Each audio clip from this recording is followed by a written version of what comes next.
time. And I've taught the letter from a Birmingham jail for years. It's been a while since I taught it as a text. Back 100 years ago, when I used to teach writing at University of Houston downtown and at University of Houston Clear Lake, we routinely taught this piece in writing classes, in terms of how, when you write, to set up an argument and how to do that. This is a masterpiece of literary arts and rhetoric. And so in many speech and debate courses, this letter will be taught, in writing courses, in rhetoric courses. So much of Dr. King's work is taught in rhetoric courses because he's such a powerful public speaker. He's also a powerful thinker. I mean, Sydney, you mentioned in the comment here that you were amazed at Dr. King's grasp of philosophy. Dr. King is a scholar. He has a PhD. It wasn't an honorary doctorate that he was given by some university for his public activism. He has an earned doctorate. He is seminary trained. He earned his PhD. He's a scholar. And so he brings a tremendous intellect and a trained intellect to his work, to his writings, and to his speeches, and to his activism. So he is no slouch by any stretch of the imagination. He is an incredible scholar. So this letter, it's stunning. I went back and read it again a couple of times this last week just to sit with it. As I said, I've taught it for many years and I've read it many, many times, but it just is so powerful. It's incredibly powerful. And it encapsulates so much. Even if it just hits on a certain point, it's a wonderful piece that sort of introduces you, or the reader, to the bulk of Dr. King's work, particularly how he thinks about it and how he, just how he thinks about it and the grounding of it. So I just love this piece. I will be reading, you can get this anywhere off the internet, just depends on where you copied it, if you printed it out or if you read it.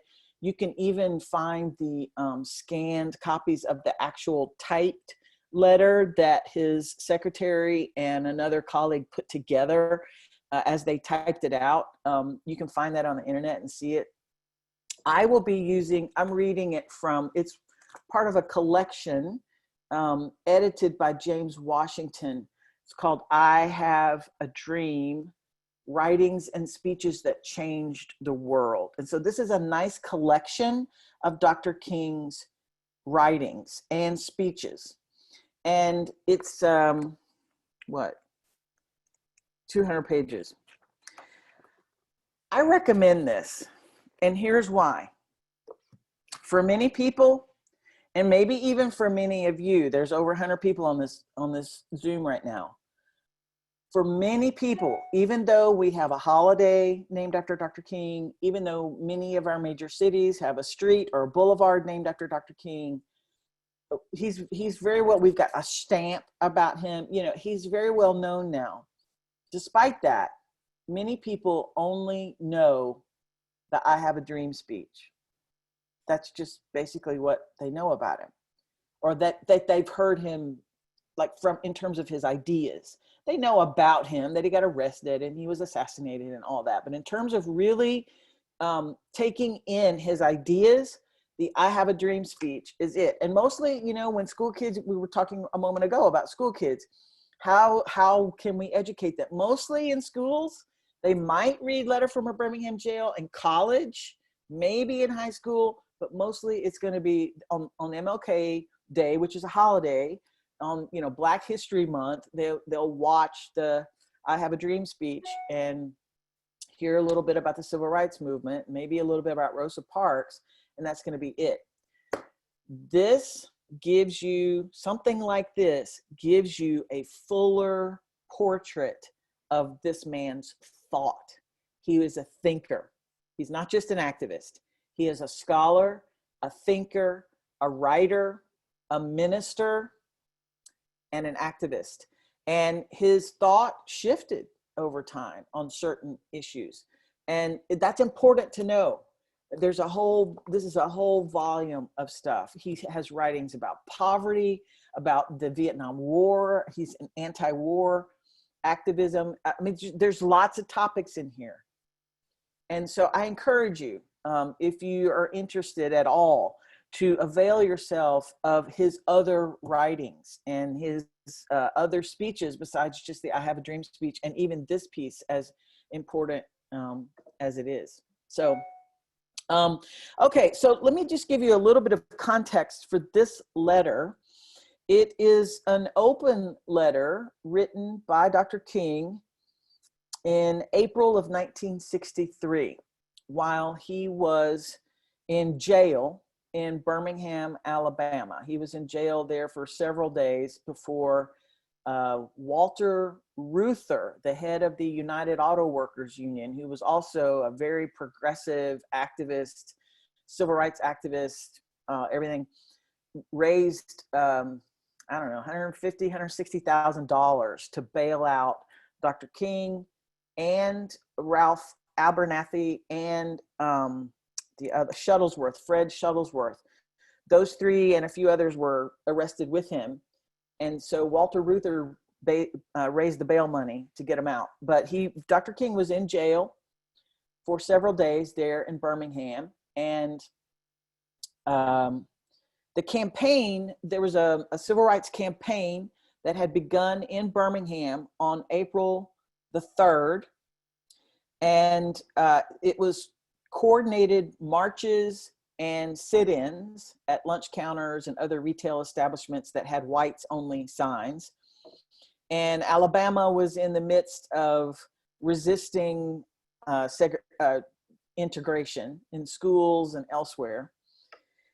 And so this was a nonviolent campaign, civil rights campaign, that was organized by the Alabama Christian Movement for Human Rights, which Fred Shuttlesworth was a leader in, and the Southern Christian Leadership Conference, which Dr. King was in the leadership. And so they were coordinated together. Dr. King explains this in the letter in addressing one of the criticisms that he was an outside agitator who had come into Birmingham. And he says, no, I'm here because I was invited. And I'm here because I lead an organization that works closely with a local organization here, and they invited us and we are working together. And I'm an American citizen, and I'm not an outsider to any place in this country. And I'm here because injustice anywhere is injustice everywhere. And so I'm here because injustice is here. So anyway, so the campaign in Birmingham began on April the 3rd, and they started with sit-ins and coordinated marches and all of that. And then on April the 10th, I believe, there was a circuit judge who issued this blanket ruling, or this injunction, against, here I have the actual language, against parading, demonstrating, boycotting, trespassing, and picketing. So you can't boycott, you can't demonstrate. I mean, this is a deeply racist ruling, right? So leaders of the campaign, from Dr. King and Shuttlesworth and Abernathy and all the other leaders, they announced that they would disobey that judge's ruling. And so on April the 12th, 2 days later, Dr. King and the others were arrested. So on that day, a trustee, a Black trustee who was in the jail alongside King, but who was a trustee, smuggled in a newspaper and gave it to Dr. King. And inside that newspaper was a piece called A Call for Unity. And it was a piece that was published by 8 white Alabama clergymen. And it was written criticizing Dr. King and his methods.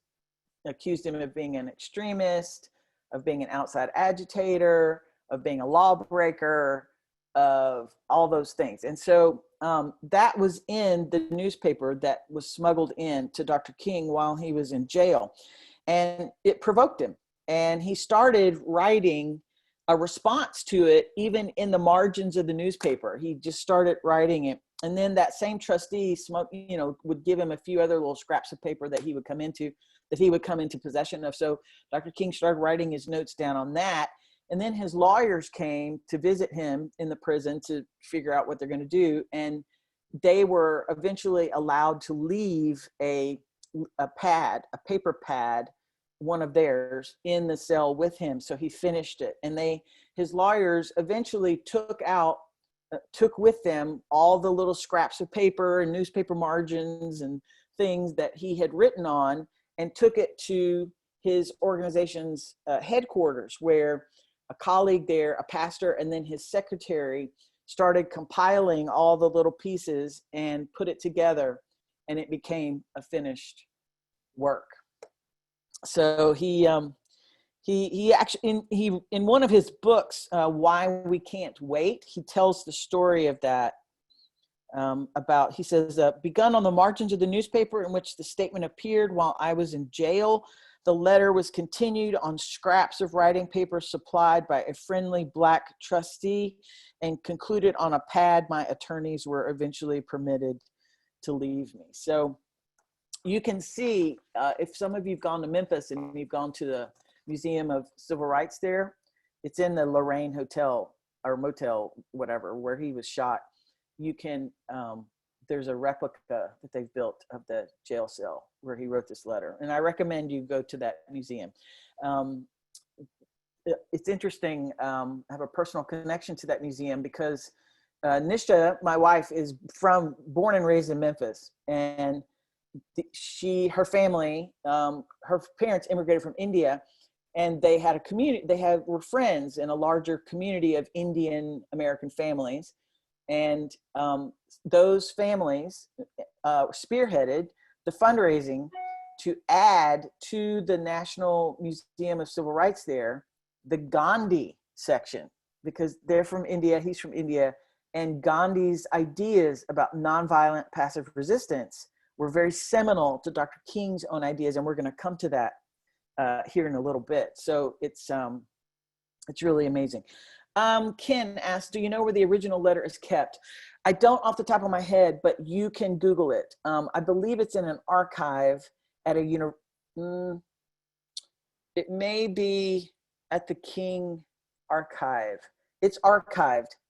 It's a part of a collection.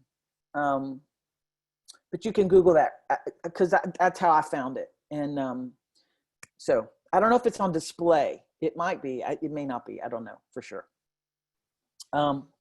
So he wrote this, I think it was pretty much finished by April 16th. And then, as I said, Walter Reuther raised the bail money to get him out. So an editor at the New York Times Magazine had asked King if they could publish it in the magazine, but the Times chose not to publish it. So in May of 1963, the New York Post Sunday magazine published large excerpts of it where without his permission. And then by the summer, in June, there were 3 prominent sort of magazines that published the letter in its entirety, including the Christian Century, which is a pretty prominent religious magazine. So the letter continued to gain more popularity as the summer went on, and it was reprinted in the August edition of the Atlantic Monthly. That's probably the biggest sort of national readership that it got, but it was under the headline, "The Negro is Your Brother." So it's widely known now as Letter from a Birmingham Jail, but Atlantic Monthly gave it that title, "The Negro is Your Brother." So that's just something to know. And then King, a year later, he wrote his book, Why We Can't Wait, and he included the full text of it in there. So it started from then being anthologized in college readers, literature readers, and writing and speech and debate readers. and it would get anthologized in those and in hundreds of editions of those. And it still is today. It's been anthologized thousands of times in hundreds of these college readers and things, because it's just such an amazing masterpiece of American letters. So let's move to some high points of the analysis. I hope that you enjoyed reading it, and I hope that you, in reading it, feel the power of it. It's a tremendous piece that is just so powerful, and I hope you had that experience. I want to say something though, before we jump into analysis, because I plan to read several passages aloud because his words are so powerful. And he uses the N word a few times in this piece. And, you know, as educators, we have to make choices about language from a previous time that may have been offensive then, may not have been offensive, but it is offensive now. And as a white woman teaching the work of a person of color, of a Black man, I'm very conscious of the power differentials that exist, you know, in a country that's rooted in white supremacy. So my practice has always been to be very conscientious about the exact words of all writers, all thinkers, but particularly people of color, because I don't want to augment or mess with their work. I want to just let it stand for what it is. When it comes to the N word, I'm not going to say that word. I'm not going to read that word aloud. So as I read the passages, if they have that word in it, I won't say that word. I'll just say the N word. I'll just say that phrase, N word. And I don't make this decision lightly, because I don't like to change what people have written. But in this case, particularly on a Zoom call that's going to be recorded and put out on the internet, I don't want to say that word in that way. So I just wanted to say that so you would understand when we got to these passages. So let's talk about who his audience is first, because this is an important thing to remember. And this is the people that he's immediately responding to. This is interesting because this is like Paul, you know, you think of it like this. 2/3 of the New Testament, the Christian New Testament, is Paul's his letters that he wrote while he was in jail, while he's shipwrecked, while he's on horseback, while he's, you know, traveling. Letters that he wrote specifically, he addressed them specifically to different Christian communities in Rome, in Corinth, in Ephesus, in Philippi, in all these various places. And did he know that his letters would end up being read by hundreds of millions of people 2,000 years later, and that his letters would be considered holy scripture, sacred scripture, divinely inspired scripture? Did he know that? Probably not. If he had have known that, would he have changed a few things? Probably, because he's writing in a specific way. Same thing here. This letter is written as a response to those 8 white clergy.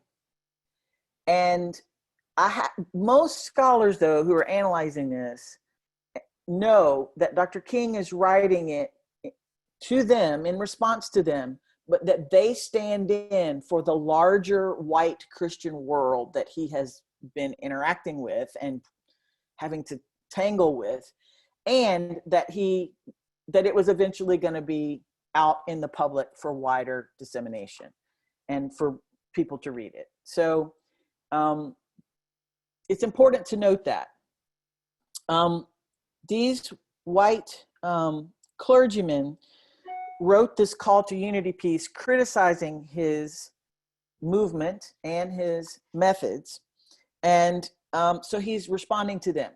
Now, this is important for a lot of reasons, but one of them that I want to point to here is that it underscores why so many of the exemplars from history that he aligns himself with, that he mentions and says, you know, I'm doing exactly what this person did or what that person did. So many of those folks are people that would be recognizable, that would be known well and revered by Christian clergymen. So people from the Hebrew Bible, like the Hebrew prophets, Amos, the 3 Hebrew children who were thrown into the fiery furnace, Shadrach, Meshach, Abednego, Jesus, Paul, Martin Luther, the famous reformer, John Bunyan, the pilgrim.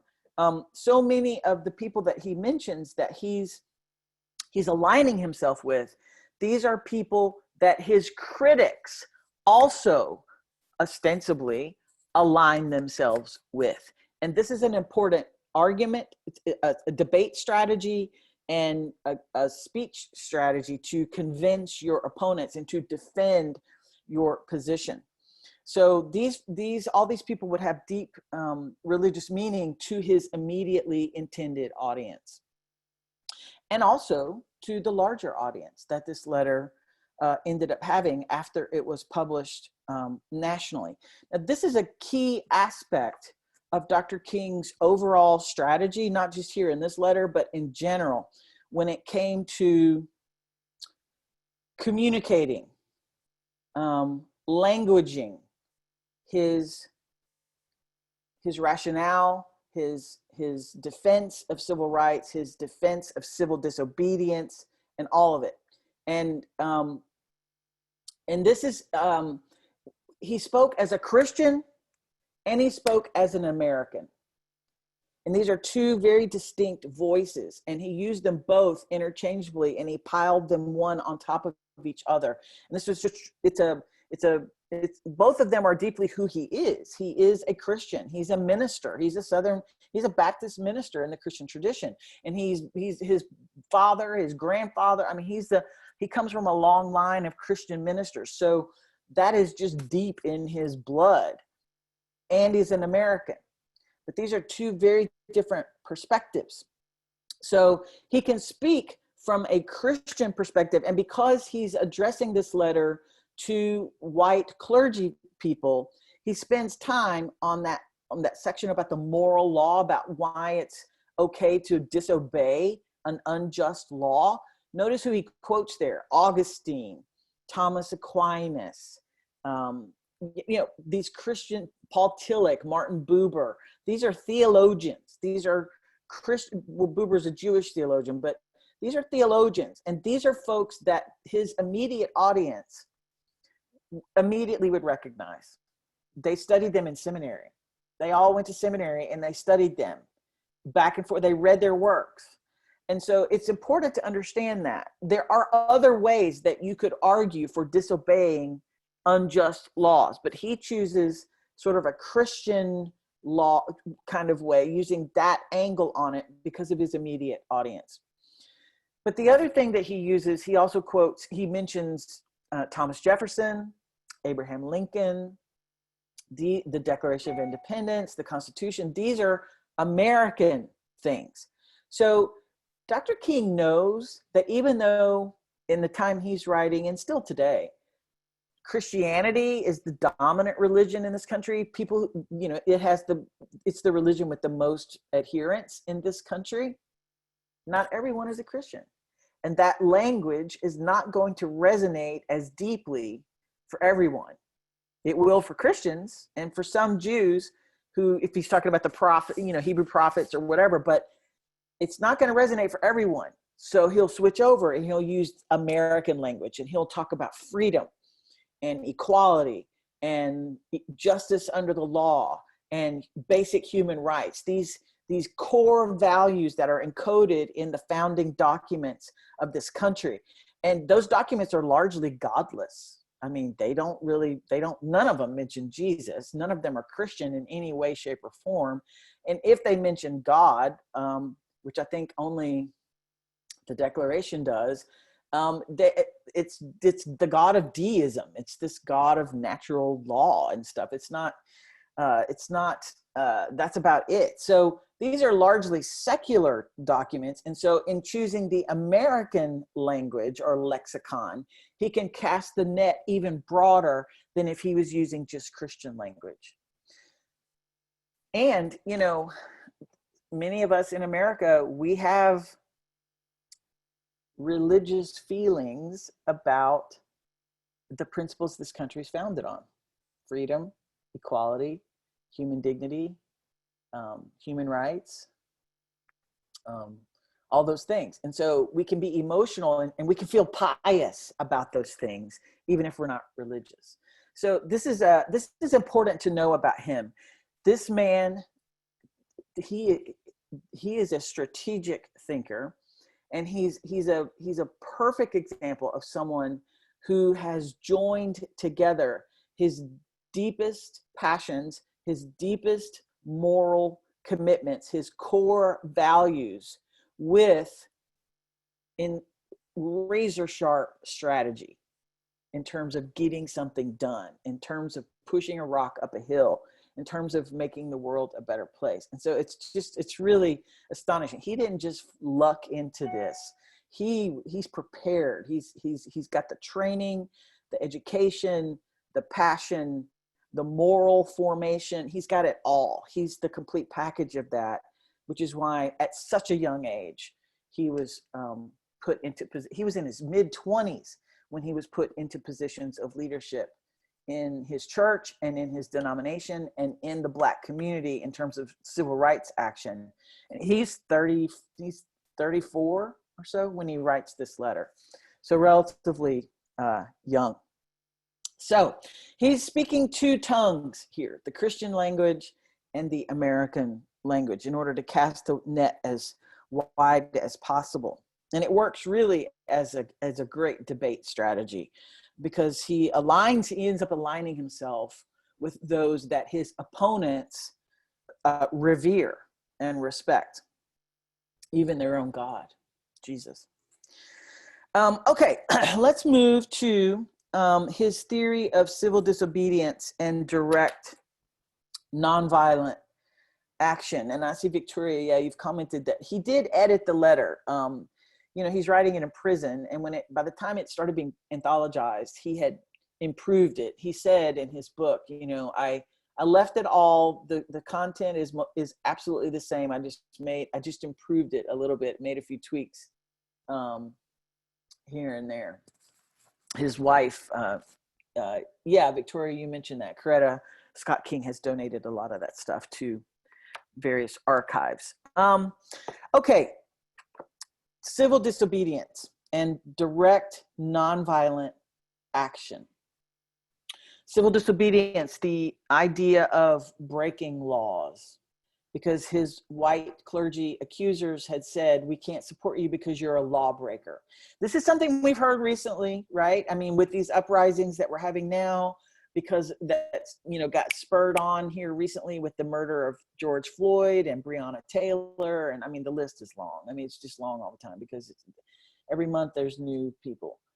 And, but in recent weeks and months, we've heard this thing, you know, where you're breaking the law, and I support your cause, but you can't break the law, and you've got it, you know, or something. And so he's responding to that, a similar criticism. And so he has a whole body of work on civil disobedience, that, you know, when you deliberately break a law, and the whole section in here on the difference between just and unjust laws, where, as we were saying a moment ago, he uses largely theological arguments around that. Those are the thinkers and the authorities that would be considered as such by the people that he's writing this letter to. This is on, let's see, of course, I'm going to be looking in my book. I'm not sure where your page numbers will be, but it's about halfway through, where he's talking about the difference between a just and an unjust law, and how do you determine when a law is unjust. And he spends a lot of time on that. There are two very important, and he quotes Augustine and Tillich and Buber and all of them, but there are two very important other people who are in the background, and they really form the grounding of his ideas about civil disobedience and about nonviolent action. The first one he mentions, Socrates. His ideas about civil disobedience are rooted in the tradition of civil disobedience established by Socrates way back in ancient Greece in the 6th century BCE. If you don't remember, because it's been a while, it's been a few minutes, Socrates was a philosopher who taught in Athens, and he taught in the agora, the shopping area of Athens, and he just taught anyone who would come to hear him and engage with him. And he was accused of disobeying the laws of Athens and of corrupting the youth. And so you can read his defense of himself in a dialogue that Plato was Socrates' student. And everything we know about Socrates, we know from Plato, because Plato is the one who recorded all of Socrates, or sort of not recorded them, but reconstructed them and published them. So the apology is Socrates explaining, it's the trial. It's where he's explaining to the jury in Athens why he's done what he's done, even though he knew it was against the law. And then they they convict him. And then it moves to the sentencing phase, and he has a chance to say what kind of sentence he thinks he deserves. And then they sentence him to death. So then he goes to jail, and eventually he's required to drink hemlock to die. So he's sentenced to death. So many people are familiar with that story. Athens to this day is known as the city who put Socrates to death. I mean, it's known for many things, but it's also known for that. What's lesser known, unless you've studied it in college or somewhere, is the second dialogue, that's the companion dialogue, called the Crito, C-R-I-T-O, the Crito. And this is a dialogue that Socrates has with one of his students named Crito. And so normally, after someone is sentenced to death, the sentence is carried out pretty quickly. But in the case of Socrates, there was a holiday, a religious holiday, and they don't put people to death during the religious holiday. So they had to wait several weeks for that to end, or there was a ship coming, or there's some reason they had to wait. So Socrates was in prison for a few weeks, awaiting his death, the execution. So his students were allowed to come and visit him. Well, as it turned out, his students, they figured out a way and made arrangements for him to be sort of snuck out of prison and to go into exile. Turns out there was a lot of people that really didn't think he should be put to death, really didn't think, even if they thought that maybe he was a little bit too arrogant and shouldn't have been breaking the law, that at least what he did, what didn't deserve the death penalty. And there were some of the guards there that were willing to kind of look the other way while his followers, smuggled him out, and he could just go into exile. And so this whole question of, should we do this? So Socrates says, well, Crito, that's interesting that there's this whole plan and y'all have come up with this plan. Let's think about that. Would it be right for me to do that? Why do you want me to do that? And Crito says, well, I mean, what will people, first of all, I don't want you to die. I love you. And secondly, what will people think? I mean, they'll think that we don't love you enough to try to figure out how to get you out. And Socrates is like, why do you care what other people think? There's a whole lot of really good stuff in that dialogue, including Socrates' defense and his explication of what civil disobedience is. When you deliberately break a law for a moral reason, first of all, that's what civil disobedience is. It is not just random lawlessness. It's not just breaking a law. It's deliberate breaking of a law for moral reasons, because that law in some way is wrong, or it forces people into a position that is wrong. So you're going to break it in order to to not be caught in the immorality of it. You're going to break the law. And when you break the law for moral reasons, you must be also willing to suffer whatever consequences come from having broken the law, whatever consequences come from the hands of the state. So in this case, Socrates says, look, he says, I'm an Athenian. I've never left Athens except to go fight in a war for her. I love Athens. I love this city, and I have done what I have done in order to make her a better place. He called himself the gadfly. Dr. King even uses the term gadfly. But he himself is being a gadfly. A gadfly will sting a horse to make it sharp and make it be a little bit more focused. Socrates says, I'm the gadfly to Athens, and my work and my life has been to sting you, to make you think about what you're doing, to make you think about who you are, to make you apply your reasoning to who we say we are and what we say we believe. And I love Athens. And I have done what I have done for Athens. And I know that I have broken the law because what I was doing is right. And Athens is wrong on this. Athens has given itself over to money and power and fame and prestige. And it's educating all its young people in that direction with no regard for what is true, what is good, what is beautiful, and what is right. And so I stood in the agora and I encouraged the young men of Athens to forsake riches for the sake of the good, to forsake fame for the sake of justice and what is right, to forsake public opinion in the interest of truth. And I broke your laws because I love you. And I will go to death. I will take the punishment. If you're going to imprison me, if you're going to put me to death, I'll do it. Those are his options. He wasn't going to be smuggled out.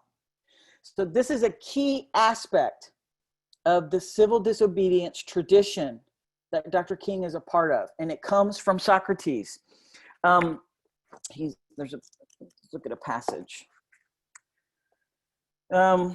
This is in the section where he's giving examples of just and unjust laws. And it's a paragraph that begins, I hope you can see the distinction I'm trying to point out. So if you're looking for it, it's a paragraph that begins with that. I hope you can see the distinction I'm trying to point out. In no sense do I advocate evading or defying the law as the rabid segregationist would do. Yeah, nice little jab there. This would lead to anarchy. One who breaks an unjust law must do it openly, lovingly, not hatefully, as the white mothers did in New Orleans when they were seen on television screaming the N-word, and with a willingness to accept the penalty. I submit that an individual who breaks a law that conscience tells him is unjust and willingly accepts the penalty by staying in jail to arouse the conscience of the community over its injustice is in reality expressing the very highest respect for the law. That right there, he is speaking a long tradition of civil disobedience that goes all the way back to the ancient Greeks. It's almost word for word in many ways what Socrates says in the Apology and in the Crito. And of course, he gives the example. Of course, there's nothing new about this kind of civil disobedience. It was seen sublimely in the refusal of Shadrach, Meshach, and Abednego to obey the laws of Nebuchadnezzar because a higher moral law was involved. It was practiced superbly by the early Christians who were willing to face hungry lions and the excruciating pain of chopping blocks before submitting to certain unjust laws of the Roman Empire. To a degree, academic freedom is a reality today because Socrates practiced civil disobedience. So this is an important thing to note.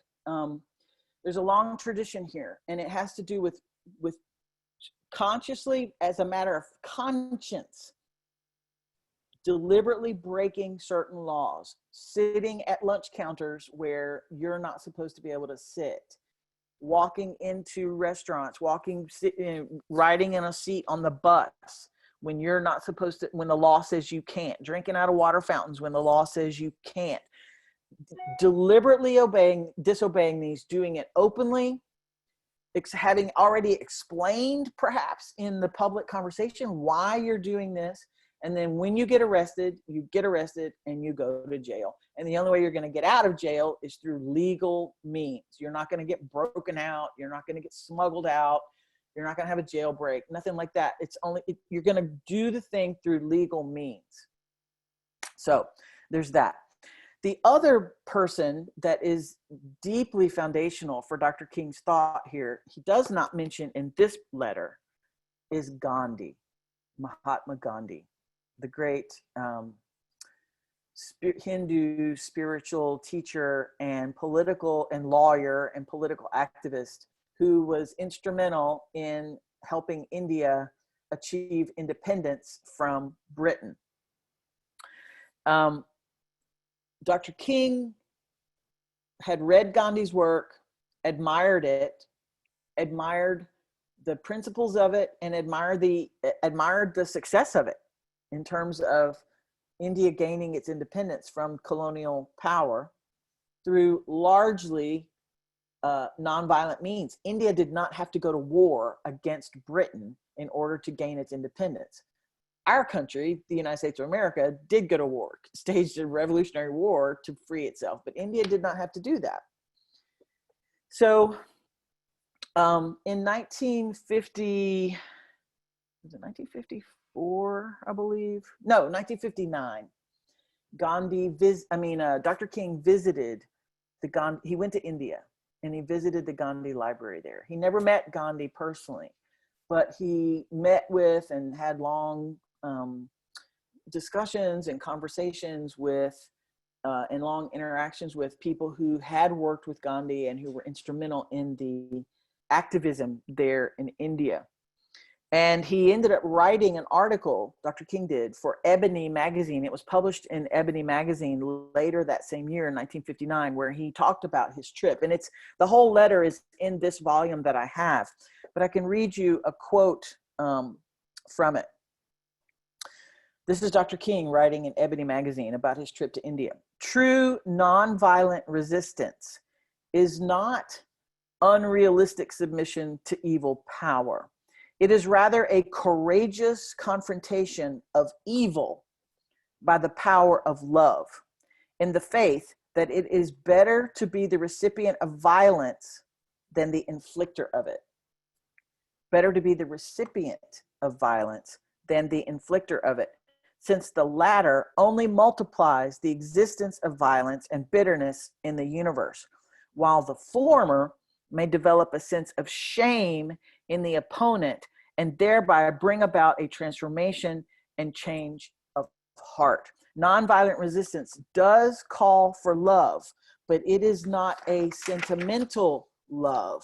It is a very stern love that would organize itself into collective action to right a wrong by taking on itself suffering.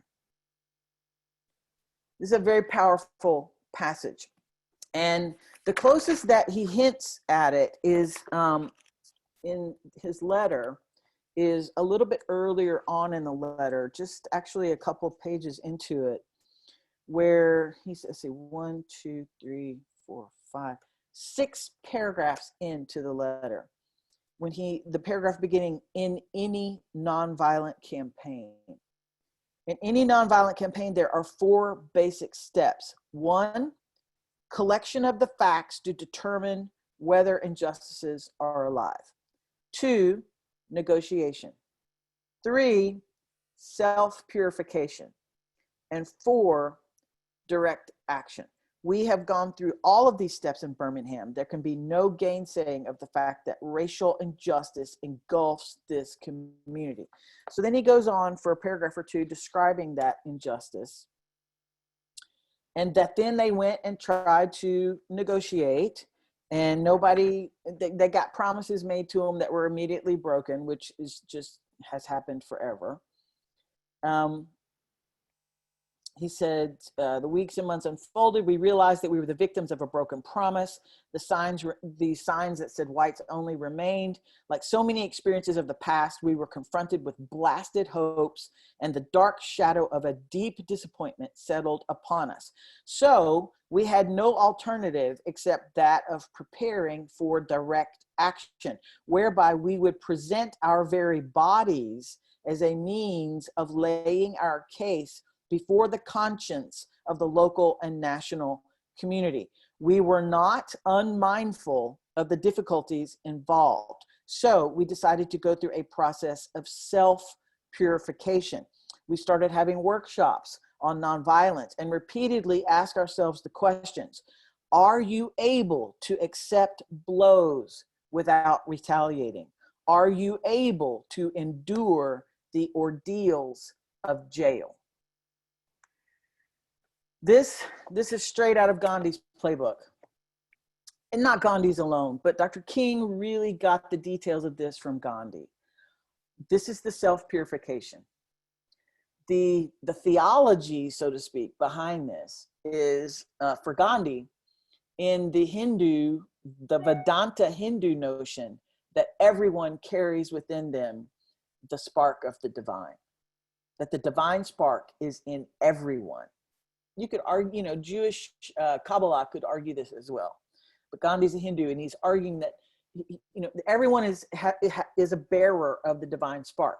Christian language and Jewish language would say everyone is made in the image of God.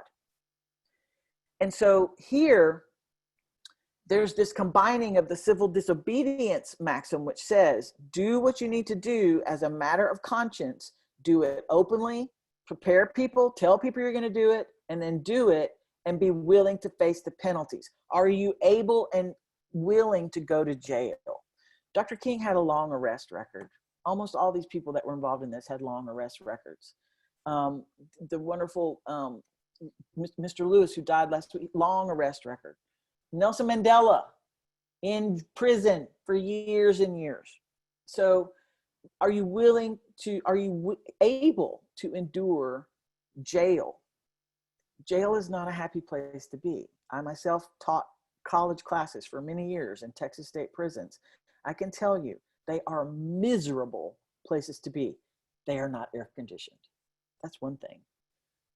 Prison is not a happy place. Are you able to endure it? Are you able to handle it? Are you willing to not retaliate, to be hit and not retaliate? So this is the self-purification. And the premise here is this, and Dr. King says this elsewhere. If you're walking down the road in a parade or in a march for civil rights, and there on the side of the road are the grand wizards of the KKK, and they're in their robes, and they're shouting all the horrible things that they shout, and saying all the despicable, disgusting, hateful things that they say, you can't retaliate. Because underneath those robes is a human being who's made in the image of God. And part of the evil that we're fighting against, that evil has taken them over.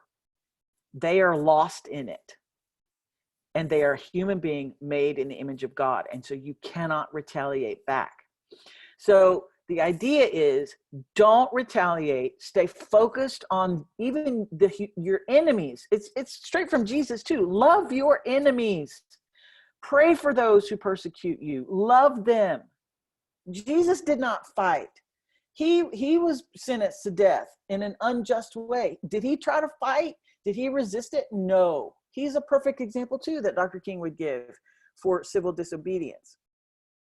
Father, on the cross, forgive them. They don't know what they're doing. That is the spiritual component of this work. And Dr. King's a Christian, so he took Gandhi's ideas. Gandhi's a Hindu who's coming at it from his religious tradition. Dr. King takes that, brings it into his own Christian tradition, and then combines it with this long tradition of civil disobedience, and then comes forward with this passive, nonviolent resistance in the civil rights movement. It is historic. It's really historic. It's a monumental achievement. And it's hard. It's hard as hell. It's hard to do. I mean, because anger is so much easier, and lashing out. And it's not so much anger that's the problem, it's the lashing out. So again, there's a deep theological commitment here. There's a deep principled, moral, and theological commitment here that Dr. King is living out. And it's strategic. It is strategic. Because many of us, some of you are alive when all this was happening, and the rest of us, I was born in 1963, so I've seen the video footage. We've all seen it, of mostly black folks, some white folks, marching in their Sunday clothes, peacefully singing hymns about freedom and justice, singing Christian hymns, singing peacefully. And then out of nowhere, here come the fire hoses, blasting them onto the ground.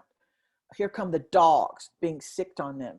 Here come the police officers with billy clubs, beating them, wrenching them, pulling them, dragging them into paddy wagons and dragging them off to jail.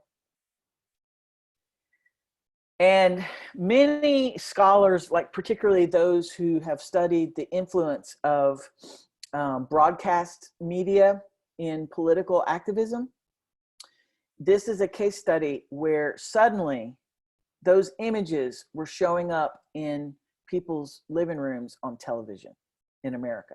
This was right at the beginning of the TV age, right? So this is in the 50s and 60s, where middle-class Americans and others were starting to have televisions, and there was only like 3 networks or 2, and everybody saw the same thing. And these images suddenly were in people's living room. And even people who had been kind of moderate or just sort of had lukewarm support, or maybe not were supportive at all, looked at that and they said, that's not right. Those people weren't hurting anybody. I mean, I'm not sure I want to live in neighborhoods. I mean, they're still racist. I'm not sure I want to live in neighborhoods with black people, but that's wrong. That's not right. Dr. King knew that. Dr. King knew that. So you prepare for it. You tell people you're going to do it. You tell the media, you tell the politicians, you tell the government, you tell the leaders in a community, this is what we're doing. This is wrong. What's happening here is wrong. These laws are wrong. This is wrong. Let's sit down and talk. So you negotiate. And then when that doesn't go well, you say, well, you've left us with no other option. We are about to start a campaign. Here's where we're going to do it. Here's how we're going to do it. Here's what you can expect. And then sure enough, the police come, the dogs, the fire hoses, all of it. Everybody's been prepped. So there's cameras there. The news media is there. Everybody's there. And it gets recorded. And the hope is that it will sting people's conscience. It will sting their conscience and bring about some kind of transformation, bring about some sort of change of heart, bring about some kind of repentance. So it's incredible. It's a very well thought out strategic commitment that is deeply rooted in Dr. King's own moral sense and theological commitments. And this is what is often overlooked or not appreciated fully, I think, in Dr. King's work. What's interesting too, and I like this, some of you who've been in my world religions class, you may remember this. I love it because Gandhi, he's a Hindu, but he got his idea about everyone having a divine spark and the nonviolence, particularly the nonviolence. He didn't get that from Hinduism. He got it from Jainism. Jainism, the Jain religion, which is an old religion in India. It's 2,600 years old. And Gandhi had a Jain tutor who had taught him the Jain notion of nonviolence. And so Gandhi brought that into his own Hinduism. And Jainism is one of the oldest religions, but it doesn't have a whole lot of people still, even today. So I love that one of the seminal ideas in one of the oldest yet smallest religions ends up being a catalyst idea for one of the most amazing moments in American history. in the civil rights movement. I don't know, it's just a little weird thing. I like to geek out on stuff like that. It's awesome. Okay. Oh God. Okay, we got a half hour. Let's move to another section. We can go over if we need to. What? We can go over a little bit. Okay, yeah, but I want to. We'll try to keep to it as much as we can. We can do it. We can do it. Two things: the myth of time, and what he says, the white moderates' belief in the myth of time, and then his critique of the white church. So I want to spend time on that. So the myth of time. You know, the standard line from a lot of folks is that, you know, Dr. King, I agree with your larger goals. I really do. I'm not a racist. I agree with your goals, but I just don't know that I can agree with your methods. And even if I agree with your methods, it's just not the right time. It's the timing that I have a problem with. This type of statement, an excuse, is as old as anything. He dealt with it. We hear it today. Some of us even may have had those thoughts. So here in this letter, he addresses this. Right after that part where he was talking about Shadrach, Meshach, and Abednego, the paragraph that begins, "We can never forget that everything Hitler did in Germany was legal." That paragraph, go about halfway down to that paragraph, and he says, "I must make two honest confessions to you, my Christian and Jewish brothers. First, I must confess that over the last few years, I've been gravely disappointed with the white moderate.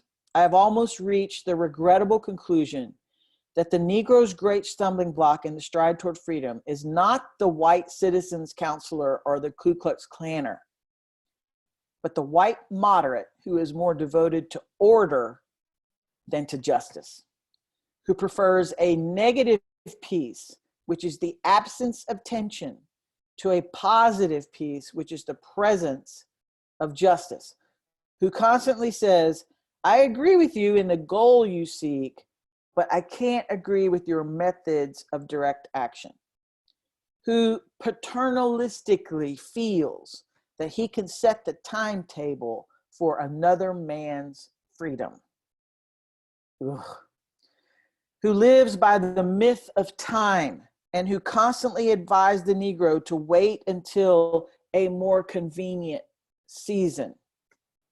Shallow understanding from people of goodwill is more frustrating than absolute misunderstanding from people of ill will.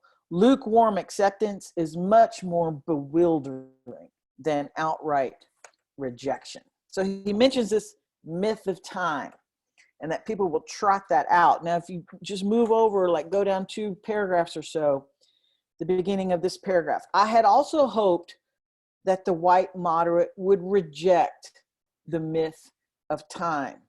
I received a letter this morning from a white brother in Texas, which said, quote, "All Christians know that the colored people will receive equal rights eventually, but it is possible that you are in too great of a religious hurry. It has taken Christianity almost 2,000 years to accomplish what it has." And then he goes on and he quotes this guy. And then Dr. King continues, his is the strangely irrational notion that there is something in the very flow of time that will inevitably cure all ills. He's assuming that there's something inherent to time itself that'll just make progress happen. Actually, time is neutral. It can be used either destructively or constructively. I'm coming to feel that the people of ill will have used time much more effectively than the people of goodwill. We will have to repent in this generation, not merely for the vitriolic words and actions of the bad people, but for the appalling silence of the good people. We must come to see that human progress never rolls in on wheels of inevitability. It comes through the tireless efforts and persistent work of men willing to be co-workers with God. And without this hard work, time itself becomes an ally of the forces of social stagnation. We must use time creatively and forever realize that the time is always right to do right. This is a powerful statement. It's a powerful statement. And it's one that really chips in and critiques what is often kind of a liberal progressive belief. You hear this sometimes: the arc of history is long, but it bends toward justice. This is even attributed to Dr. King. He shifted his view on this several years in the civil rights movement, coming up against again and again the evil of white supremacy and the utter unwillingness of white supremacist governors and legislators and citizens to release their power and share it with their Black brothers and sisters. He eventually came to see that this was even more evil than he thought, and that if justice happens, it's because people bring it about. It's not because it just comes naturally in time. The arc of time does not automatically bend toward justice. If it does, it's because we work. If people give themselves to it, they give their lives to it, even when they don't know if it'll be accomplished in their lifetime. It may be in other people, future down the road, and there's no guarantees, but they still have to give themselves to it. This is a very deep-seated belief that in progress, that is particularly pervasive in the United States of America. We just kind of have this belief in progress. Well, things are going to get better. They're bad now, but they'll get better. They may not get better. They may, in fact, get worse. And they sure as hell won't get better if we don't work to make them better, and if we're not willing to sacrifice and do the hard work to bring ourselves to a better place. So this is a very important piece here. And there's a whole theological matrix of stuff in the background here, and philosophical in the background here. If you're interested, you can Google this and research it. Let's see, there's on this issue of time, I want to go back here and read aloud what is probably the most famous passage in this letter. He says in the paragraph begins, "We know through painful experience." We know through painful experience that freedom is never voluntarily given by the oppressor. It must be demanded by the oppressed. Frankly, I have never yet engaged in a direct action movement that was so-called well-timed, according to the timetable of those who have not suffered unduly from the disease of segregation. For years now, I've heard the word wait. It's not the right time. It rings in the ear of every Negro with a piercing familiarity. This wait has almost always meant never. It has been a tranquilizing thalidomide, relieving the emotional stress for a moment, only to give birth to an ill-formed infant of frustration. We must come to see with the distinguished jurist of yesterday that justice too long delayed is justice denied. We have waited for more than 340 years for our constitutional and God-given rights. The nations of Asia and Africa are moving with jet-like speed toward the goal of political independence, and we still creep at horse and buggy pace toward the gaining of a cup of coffee at a lunch counter.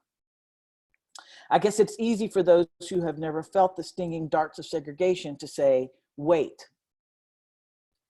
And here begins one of the most famous passages. But when you have seen vicious mobs lynch your mothers and fathers at will and drown your sisters and brothers at whim, when you have seen hate-filled policemen curse, kick, brutalize, and even kill your Black brothers and sisters with impunity, which we still see, when you see the vast majority of your 20 million Negro brothers smothering in an airtight cage of poverty in the midst of an affluent society, when you suddenly find your tongue twisted and your speech stammering as you seek to explain to your 6-year-old daughter why she can't go to the public amusement park that's just been advertised on television, and see tears welling up in her little eyes when she is told that Funtown is closed to colored children, and see the depressing clouds of inferiority begin to form in her little mental sky, and see her begin to distort her little personality by unconsciously developing a bitterness toward white people. When you have to concoct an answer for a 5-year-old son asking in agonizing pathos, "Daddy, why do white people treat colored people so mean?" When you take a cross-country drive and find it necessary to sleep night after night in the uncomfortable corners of your automobile because no motel will accept you. When you are humiliated day in and day out by nagging signs reading white and colored. When your first name becomes the N-word and your middle name becomes boy, however old you are, and your last name becomes John. And when your wife and mother are never given the respected title Mrs. When you are harried by day and haunted by night by the fact that you are a Negro living constantly at tiptoe stance, never quite knowing what to expect next, and plagued with inner fears and outer resentments, when you are forever fighting a degenerating sense of nobodiness, then you will understand why we find it difficult to wait. There comes a time when the cup of endurance runs over and we're no longer willing to be plunged into an abyss of injustice where they experience the blackness of corroding despair. I hope, sirs, you can understand our legitimate and unavoidable impatience. Oh my God. Oh my God. This is the most famous passage in this letter. And he makes it so personal in bringing up his little daughter and in bringing up his son and talking about not only the material physical restrictions of you can only drink out of this fountain, you can't stay in the hotel, you can't go here, you can't do that, you can't, but the emotional and the psychological damage that occurs generationally. As long as these material discriminations and these evils exist, they ill-form the people who are locked in them. People locked inside those systems are damaged. They're profoundly damaged, psychologically, emotionally, even spiritually. And it takes years to get out from under that. Even if all the material restrictions are removed, it takes generations. It's a really powerful passage. And it goes toward this belief in this myth of time that white moderates often trot out.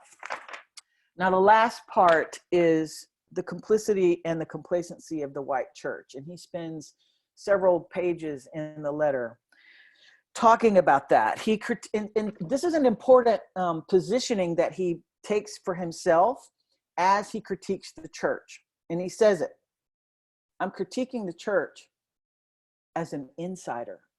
I love the church. I'm not one of these secular outsider people who just hates everything about religion. I love religion. I love the church. I am in a long lineage of pastors and clergy. I have been raised in the bosom of the church. The church has made me who I am. I love the church. How can I not? I'm a minister of the church. And as someone who loves the church, it has failed. It is failing.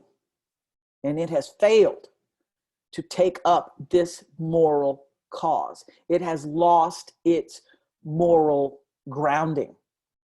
And so he spends several pages with this because, again, he's responding to 8 white Christian clergymen who have written this piece that was published in the Alabama newspaper. This is maybe in the last third of the letter. It's a paragraph beginning. Okay, then he says, "Let me rush on to mention my other disappointment." So he had said earlier, I've been disappointed in the white moderate. 2 things. First, I'm disappointed in the white moderate. And now he says, let me rush on to mention my other disappointment. I've been so greatly disappointed with the white church and its leadership. Of course, there are some notable exceptions, and he gives the names of a few people and different ones. He says, and I say I'm disappointed, as a minister of the gospel who loves the church, who was nurtured in its bosom, who has been sustained by its spiritual blessings, and who will remain true to it as long as the cord of life shall lengthen. And he talks about how when he first came into leadership and was in Montgomery and the bus protest and all of that, he thought that they would have the support of the white church. But instead, not only did they not support it, many of the white churches were outright against them and were opponents and stood on the streets and jeered at them and preached from the pulpit that they were wrong, and even continued the line of thinking that has been there for generations, that it's biblical somehow that Black people are underneath white people. But he says, okay, that was the shattered dream of the past, but I came to Birmingham. I had hoped that each of you would understand, but again, I have been disappointed. I have heard numerous religious leaders of the South call upon their worshipers to comply with the desegregation decision because it's the law. But I have longed to hear white ministers say, follow this decree because integration is morally right and the Negro is your brother. Don't just do it because it's the law, do it because it's right. In the midst of blatant injustices inflicted upon the Negro, I have watched white churches stand on the sideline and merely mouth pious irrelevancies and sanctimonious trivialities. In the midst of a mighty struggle to rid our nation of racial and economic injustice, I have heard so many ministers say, those are social issues with which the gospel has no real concern. And I have watched so many churches commit themselves to a completely otherworldly religion, which made a strange distinction between the body and the soul, the sacred and the secular. He goes on 2 paragraphs down. I've traveled the length and breadth of Alabama, Mississippi, and all the southern states. On sweltering summer days and crisp autumn mornings, I've looked at her beautiful churches with their lofty spires pointing heavenward. I've beheld the impressive outlay of her massive religious education buildings. Over and over again, I've found myself asking, what kind of people worship here? Who is their God? Where were their voices when the lips of Governor Barnett dripped with words of interposition and nullification? Where were they when Governor Wallace gave the clarion call for defiance and hatred? Where were their voices of support when tired, bruised, and weary Negro men and women decided to rise from the dark dungeons of complacency to the bright hills of creative protest? These questions are still in my mind. And he goes on. In the middle, there's a very famous metaphor that he uses between being a thermometer and a thermostat. There was a time when the church was very powerful. It was during that period when the early Christians rejoiced when they were deemed worthy to suffer for what they believed. In those days, the church was not merely a thermometer that recorded the ideas and principles of popular opinion. It was a thermostat that transformed the mores of society. Wherever the early Christians entered the town, the power structure got disturbed and immediately sought to convict them for being disturbers of the peace and outside agitators. But they went on with the conviction that they were a colony of heaven and had to obey God rather than man. They were small in number, but big in commitment. They were too God intoxicated to be astronomically intimidated. They brought an end to such ancient evils as infanticide and gladiatorial contest. This is a very powerful passage, and like so much in this letter, it is relevant today. Racial justice has not been accomplished in this country yet. Our union here is far from being perfected. And we still have so many Christians and of members of other religions, perhaps, who are not sufficiently activated, who somehow just don't see that this is their concern, don't see that their faith or their religion is implicated here and should be brought to bear in a moral sense. And so his critique here is that they've just completely lost his own faith, his own religion. Christianity has lost its moral footing on this issue and eventually will be judged. He goes on to say, but the judgment of God is upon the church as never before. If the church of today does not recapture the sacrificial spirit of the early church, it will lose its authentic ring, forfeit the loyalty of millions, and be dismissed as an irrelevant social club with no meaning for the 20th century. I am meeting young people every day whose disappointment with the church has risen to outright disgust. That paragraph, we could drop that down to today. If he were alive today, he could say that paragraph and it would be absolutely true today. I was reading, polls coming out every day, and white evangelicals in this country, the majority of white evangelicals, have hitched their wagon to ultra-conservative politics that are now in the hands of President Trump. And all the problems that we've seen with him, whatever promise there was in his election, we've seen such problems, such raising up of white supremacy, a resurgence of hate crimes, a resurgence of violence at our border, violence perpetrated by the United States against people coming to the border. It's an upsurge in so many things, problematic things. And a huge chunk of evangelical Christianity has hitched its wagon to that and sees no problem with it, still willing to vote for him. Even before Trump, you would read, I mean, this is my field of study, so I keep up with it. The sociologists of religion would ask young people 40 and under, 30 and under, what their views were about Christianity. And they just shake their head. We have the continuous rising numbers of people who they check none on the box.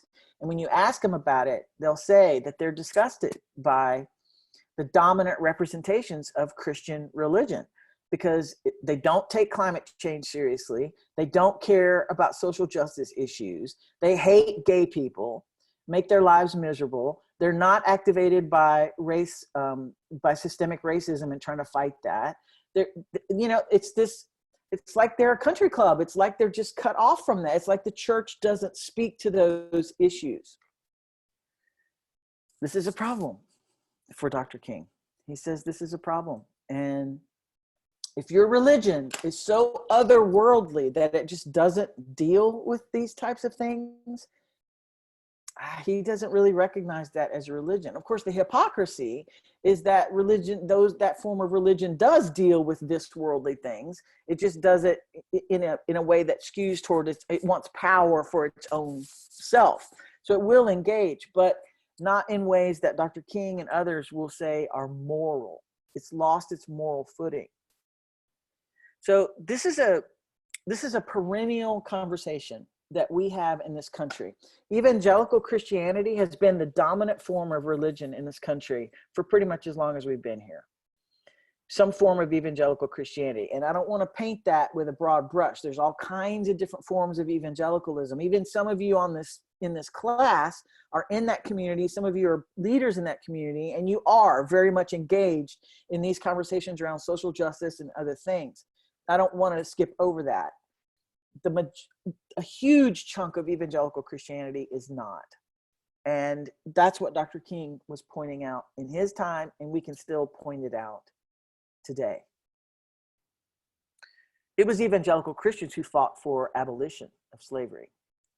It was evangelical Christians who fought against child labor laws. I mean, they fought for child labor laws against child labor, who fought for penal reform, who fought for women's suffrage. I mean, so many of the big social justice actions in our country's history, evangelical Christians were a part of those. So there is a history of that in the Christian community in this country. He's saying that hasn't shown up here. And so I think it's still something we have to address. It's something in this country that we have to look at. The ways in which our dominant religions don't support, to the extent to which they do or don't support social justice actions. His ending, pardon the phrase, is killer. It's just a killer ending. The last 3 paragraphs. Never have I written a letter this long, or should I say a book. I'm afraid that it's much too long to take your precious time. I can assure you that it would have been much shorter if I'd been writing from a comfortable desk. But what else is there to do when you are alone for days in the dull monotony of a narrow jail cell, other than write long letters, think strange thoughts, and pray long prayers?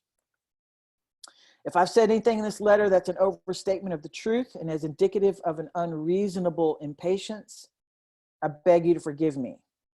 If I've said anything in this letter that is an understatement of the truth and is indicative of my having a patience that makes me patient with anything less than brotherhood, I beg God to forgive me. There's a time to be patient and there's a time not to be. There's a time to be unified. The 8 white clergymen wrote a piece called A Call for Unity. There's a time for unity. There's a time not to be unified. You can't be unified with people who call for your destruction.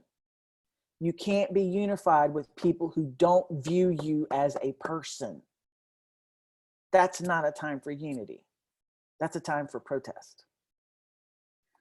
I hope this letter finds you strong in the faith. I also hope that circumstances will soon make it possible for me to meet each of you, not as an integrationist or civil rights leader, but as a fellow clergyman and Christian brother. Let us all hope that the dark clouds of racial prejudice will soon pass away and the deep fog of misunderstanding will be lifted from our fear-drenched communities, and in some not too distant tomorrow, the radiant stars of love and brotherhood will shine over our great nation with all of their scintillating beauty. Yours for the cause of peace and brotherhood, Martin Luther King Jr. I mean, it's an astonishing ending. It's humble, it's modest, it's gracious, it's passionate, and I've just gutted you like a fish for your moral failings in front of the God you claim to worship. I mean, it's just an astonishing way of ending. And it should be familiar to you if you read Frederick Douglass' speech. He too, same way, very modest. You know, I don't have much education. Being here, my words are not as eloquent. I'm sort of, intimidated to be here. And then I'm going to speak. And then he speaks. And it's just like, oh my God, it's incredible. These voices are important for us to hear. And again, I want to reiterate what we said at the beginning, that this is important work. And I want to thank all of you who've come to these classes and who've read these materials and who will share them with your friends. This letter, Frederick Douglass's speech, they are as important today as they were then in their time. If for no other reason than some of the same arguments to defend racism, to argue against the civil actions that try to expose racism and do away with it, they are still happening today. We've had a few steps forward, but we still have made steps back as well. And Dr. King in here also acknowledges, while individuals may have come to see the light, have transformed their racist views and come to see things in a better way, groups and systems are still stacked against people of color. And so it will require a Herculean effort on the part of all of us to shift the racist systems that still exist in this country. Racism is not a black person issue that we as white people are to have empathy with. That's the temptation, to see it as an issue for Black folks that we need to have empathy with. That's not really it. Racism in this country is a white person problem that we as white people must fix. It's not on the Black people and the brown people and the other people of color to fix it. We have to fix it. We white people are the ones who benefit from it, who set it up, who continue to perpetuate it. We have to be the ones in the front row trying to fix it. Having empathy is not enough. It's a good start, but it's not enough. We have to do our work. And so I absolutely honor you all for being a part of this class. And for, if you were in the last one, this is the work. We have to educate ourselves. And as Maya Angelou says, when we know better, we do what we know. And when we know better, we can do better. So I love you all. Thank you. Jana, thank you for having me here. And we're doing a course in September on Bible stories. We're going to do a weekly course on Bible stories. So she'll send out the stuff for that. That'll be fun. Come to that class if you like.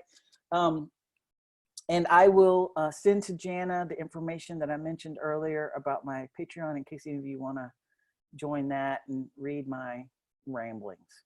Not ramblings of brilliance. I love you all. We love you too. The whole city of Houston, from us I miss to you. you, we're all clapping. I love you. And as soon as we can fly and this stupid virus is handled, I'll be back in Houston and we can all be together again. All right. Signing